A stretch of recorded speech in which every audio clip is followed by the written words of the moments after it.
जी अस्सलाम वालेकुम बिस्मिल्लाहिर्रहमानिर्रहीम। शुरू अल्लाह के नाम से जो बड़ा मेहरबान और नहायत ही रहम वाला है। कहते हैं कि हर दिन का आगाज़ होता है एक नई सुबह नाल, एक सुबह नाल आंदे एक नया पैगाम आपके सामने। और आपका भाई मिर्ज़ा जट थोड़े नाल कुछ गल्लां करना चाहता है तो इंशाल्लाह ज़रूर सुनियो। तो अज तकरीबन इस टाइम ही हुण टाइम हो गया 8:33 हो गए आ। तो अज का मेरा मौजू इस ते है कि सूरज ग्रहण के मुताबिक है। सूरज ग्रहण क्यों आता है तो केड़े लोग अफवाहां फैलाते हैं, की होंदा की नहीं होंदा, उनके बारे वीर जी मैं कुछ दसना चाहना। हर साल की तरह जिमें हर साल तरह सूरज ग्रहण चंद ग्रहण अल्लाह ताला दी निशानियां विच दो निशानियां कि जो लगदियां होंदियां, चंद ग्रहण लग जाना, सूरज ग्रहण लग जाना। तो तुसी भी काफ़ी पढ़े लिखे नौजवानों का पढ़िया होवेगा, जो जमीन गर्दिश करती या सूरज गर्दिश करता या चंद गर्दिश चंद गर्दिश करता, जमीन हो जाए दरम्यान चांद ग्रहण कहते हैं। तो जो इस तरीके के दरम्यान चंद आ जाए तो उन्होंने सूरज ग्रहण कहते हैं। जमीन के दरम्यान चंद आ जाए कि क्योंकि सूरज की रोशनी जमीन तक नहीं पहुँचती तो उन्होंने कहते हैं असी सूरज ग्रहण जो दरम्यान चंद से रोशनी आ जाती है। तो अल्लाह ताला निशानियां विचों निशानी है। तो इहदे विच कई लोग कई इस तरह यूट्यूबर गलत अफवाहां फैलाते हैं, इंज करो। तकरीबन हुण भी 9 बजे तो 15 मिनट सूरज ग्रहण शुरू होना है, लेकिन मैं बिल्कुल सूरज ऐन सामने खड़ोता। तो इंशाल्लाह कोई ऐसा वैसा मसला नहीं, कोई ऐसा प्रॉब्लम नहीं है। कुछ करते हैं, कुछ अफवाहां होंदियां, कोई लोग फैलाते हैं इंज करो ये करा, हामला औरतों वास्ते कहते हैं कोई छुरी पकड़ लो, कोई लोहे की चीज़ पकड़ लो। तो ਇਹਦੇ ਵਿੱਚ ਕੋਈ ਐਸੀ ਸਦਾਕਤ ਨਹੀਂ ਹੈਗੀ, ਕੋਈ ਐਸੀ ਸੱਚ ਗੱਲ ਨਹੀਂ ਹੈਗੀ, ਕਿਉਂਕਿ यूट्यूबर हज़रात अक्सर तो दूजे गलत अफवाहां फैलाउण ਤੋਂ ਇਲਾਵਾ ਹੋਰ ਕੰਮ ਨਹੀਂ ਹੁੰਦਾ, क्योंकि अपने पैसे कमाने ਹੁੰਦੇ ਉਹਨਾਂ ਤੇ। लेकिन गलत गाइड कुछ पढ़न दे जो इस चीज़ सस्पेंस ਨਾਲ देखने दे बड़ी गहराई ਨਾਲ दसन दे कि वो करो हाँ बच्चा मतलब मुहताज पैदा होता है, अखां तो मुहताज हो जाता है या पैरों तो या फालज का या इस तरह का मामलात होंगे। लेकिन इस तरह का कोई मामलात हदीस में कोई इस तरह का कोई जिक्र नहीं आया।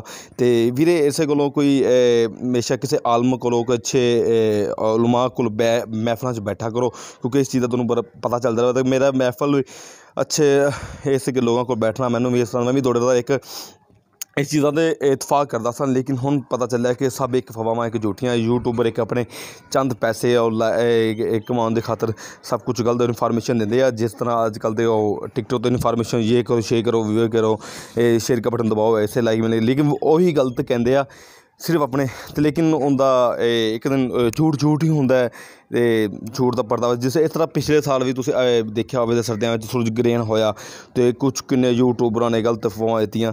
इहदे विच कुछ अमली हदायत ये होंदियां कि जो सूरज ग्रहण होवे, मैं ऐन बिल्कुल हुण सामने खड़ा तो सूरज ग्रहण होंदा है कि उन्होंने देखना नहीं, क्योंकि सूरज ग्रहण दे शो में बिल्कुल साइंस तो कहती है ये भी वैसे भी साबित होया कि जो वैल्डिंग करी उहदे विच वेखिया तुसीं जो वैल्डिंग होंदे पे अखां जो वेखीदा तो उहदी अखां खराब हो जांदियां ने। इस तरह कि जो सूरज की रोशनी अचानक आंदियां तो अखां खराब होने का खदशा होंदा है। तो मेहरबानी करके तुसीं हाँ वेखो तकरीबन 9 तो लै 1 बजे तक सूरज ग्रहण का दौरानिया होना। तो वीर जी मेरी कोशिश है कि मेहरबानी करके तुसीं इस चीज़ तो इजतनाब करना। दूजी गल कि हदीस विच अपने प्यारे नबी सल्लल्लाहु अलैहि वसल्लम के दौरान एक हज़रत आयशा रज़ी अल्लाह तआला फरमांदी है कि सूरज ग्रहण होया तो आप सल्लल्लाहु अलैहि वसल्लम ने नमाज़ पढ़ी सी, नमाज सजदे किए सन, रकू किए सन, लंबे सजदे किए सन, लंबे रकू किए सन। तो इस तरह होंदा है कि तुसीं सजदे नमाज पढ़ो, सदका खैरात करो और कुछ लोगों इबादत करो, ਇਹੋ चीज़ होंदी है। बजाए तुसीं हुण इस टाइम कुछ ज़्यादातर वक्त ऐसे कि टीवी प्रोग्रामां च गुजारन दे, अपना दूजा गलत यूट्यूबर वीडियो वेखन दे उहदे विच गुजारन दे। मेहरबानी करके तुसीं इस तरह नहीं। लेकिन ये चीज़ होंदी है जो आप सलम ने कुछ अमल इन्हें अमल आप सलम के दौरान ये अमल होया, उन्हें इस किया कि नमाज पढ़ी, नफल पढ़े, सदका खैरात कीते। तो तुसीं भी इस तरह किया, कोई एक सुन्नत उजागर हो जाती कि सुन्नत एक सुन्नत उजागर करना 100 शहीदां दा कहते स्वाब मिल जाता है। तो मेहरबानी करके तुसीं वक्त ज़ाया ना करना कि शायद कदे फिर कदे ये सुन नसीब होवे कि ना हो। इस तरह का मामलात जिंदगी मौत का भरोसा जिंदगी का भरोसा नहीं हैगा, मौत कदे भी आ जानी है। तो लेकिन मेरे भाई कि गलत यूट्यूबरां ते गलत चीज़ां ते अफवाहां ते यकीन ना किया करो। उस गल दियां ऑथेंटिक गल्लां नहीं होंदियां। बाज़ साइंस भी बड़ी गल्लां करदी है। देखो वो साइंस कित्थे आ ਜਿੱਥੇ ਜਿਹੜੀ ਵਬਾ ਦਾ ਇੱਕ ਇਲਾਜ ਨਹੀਂ ਕਰ ਸਕੀ, ਇੱਕ ਛੋਟੀ ਜਿਹੀ ਵਬਾ ਦਾ, ਇੱਕ ਛੋਟਾ ਜਿਹਾ ਜਰਾਸੀਮ ਦਾ ਇਲਾਜ ਨਹੀਂ ਕਰ ਸਕੀ, ਇੱਕ ਵਾਇਰਸ ਦਾ ਇਲਾਜ ਨਹੀਂ ਕਰ ਸਕੀ, ਅਤੇ ਕਿੱਥੇ ਸਾਇੰਸਾਂ ਗਈਆਂ ਸਾਰੀਆਂ, ਸਾਰੀ ਤਹਿਕੀਕਾਂ ਕਿੱਥੇ ਗਈਆਂ? ਸਭ ਅੱਲਾ ਦੀ ਕੁਦਰਤ ਹੈ, ਉਹਦੀ ਕੁਦਰਤ ਨੂੰ ਕੋਈ ਚੈਲੰਜ ਨਹੀਂ ਕਰ ਸਕਦਾ। ਅਤੇ ਮੇਰੇ ਵੀਰ ਜਿਸ ਤਰ੍ਹਾਂ ਹੀ ਹੈ, ਜੈਸੇ ਐਵੇਂ ਕੁਝ ਯੂਟਿਊਬਰ ਹੈਗੇ ਆ, ਕੁਛ ਗਲਤ ਅਫਵਾਹਾਂ ਫੈਲਾਉਂਦੇ ਆ, ਫਲਾਂ ਕਰੋ, ਇਹ ਕਰੋ, ਬਾਹਰ ਨਿਕਲਣਾ, ਇਹ ਕਰਨਾ, ਵੇ ਕਰਨਾ। ਯਾਰ ਇਸ ਤਰ੍ਹਾਂ ਦਾ ਕੋਈ ਮਾਮਲਾ ਨਹੀਂ, ਲੇਕਿਨ ਤੁਸੀਂ ਕਰੋ, ਨਫਲ ਪੜ੍ਹੋ, ਨਮਾਜ਼ ਪੜ੍ਹੋ, ਸਦਕਾ ਖੈਰਾਤ ਕਰੋ ਔਰ ਜ਼ਿਕਰ ਜ਼ਕਾਰ ਕਰੋ, ਬਜਾਏ ਤੁਸੀਂ ਜ਼ਿਆਦਾ ਦਾ ਵਕਤ ਜਿਹੜਾ ਤੁਸੀਂ ਆਪਣੇ ਫਿਲਮਾਂ, ਡਰਾਮਿਆਂ, TV 'ਤੇ, ਮੋਬਾਈਲਾਂ 'ਤੇ, PUBG ਗੇਮਾਂ 'ਤੇ ਗੁਜ਼ਾਰ ਦਿਓ, ਉਹਦਾ ਕੋਈ ਫਾਇਦਾ ਨਹੀਂ ਬਈ।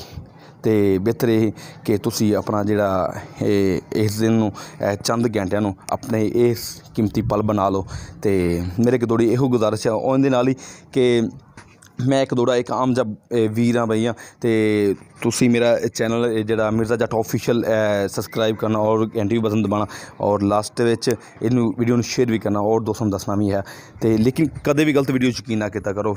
ਓਨਲੀ ਮੈਂ ਆਉਣ ਸਾਹਮਣੇ ਖੜ੍ਹਾ, ਕੋਈ ਐਸਾ ਪ੍ਰੋਬਲਮ ਨਹੀਂ। ਕਿੰਨੇ ਲੋਕਾਂ ਨੂੰ ਡਰਾਇਆ ਜਾਂਦਾ, ਲੱਖਾਂ ਕਰੋੜਾਂ ਨੂੰ ਡਰਾਇਆ ਜਾਂਦਾ, ਅਤੇ ਗਲਤ ਫਹਮਾਂ 'ਤੇ ਕਦੇ ਯਕੀਨ ਨਾ ਕਰੋ। ਠੀਕ ਹੈ, ਨਾਲ ਇਸੇ ਨਾਲ ਹੀ ਮੇਰਾ ਵੀਰ ਮਿਰਜ਼ਾ ਜੱਟ ਇਜਾਜ਼ਤ ਜਾਂਦਾ। ਖੁਦਾ ਹਾਫਿਜ਼।